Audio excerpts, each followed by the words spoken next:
Hello, welcome to our second video. This one is on audience. So your book does a really nice job, I think, talking about audience, but of course I like to add my own 2 cents to it because audience is an essential part of business writing. I mean, all writing, but especially business writing. So your book does a good job talking about the first type of audience, and I think there are three. So the first is your target or intended audience. So that's thinking about the actual person or people that you're writing for, people that you want to read your email or document, and thinking about what is it that they need to know, what is it that you want them to do with the information. Very, very important.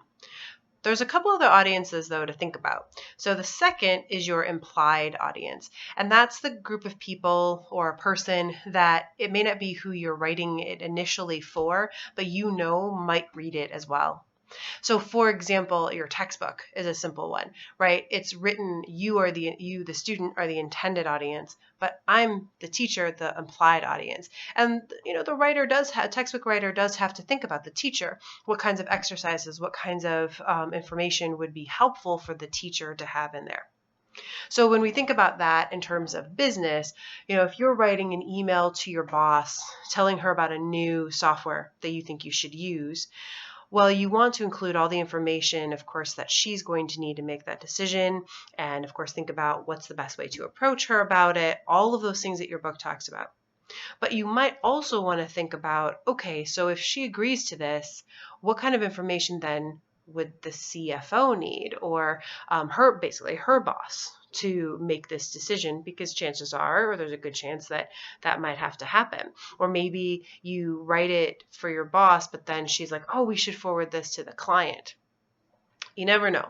So keeping in mind that, okay, this piece of information maybe is not something that we need right now, but if she approves it, then she's going to need this information to forward it on.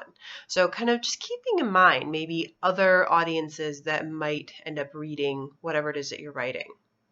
The third audience is the actual audience.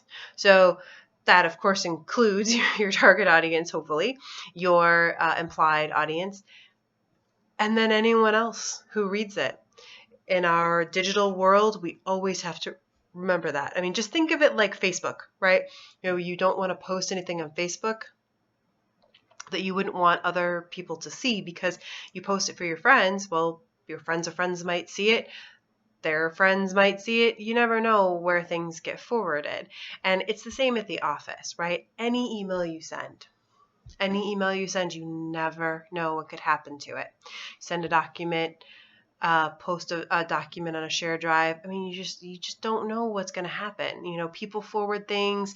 Your boss sends it somewhere. IT has access to pretty much anything that you send or do, and nothing is private in the workplace. So just always remember that anytime you write anything, anyone could read it.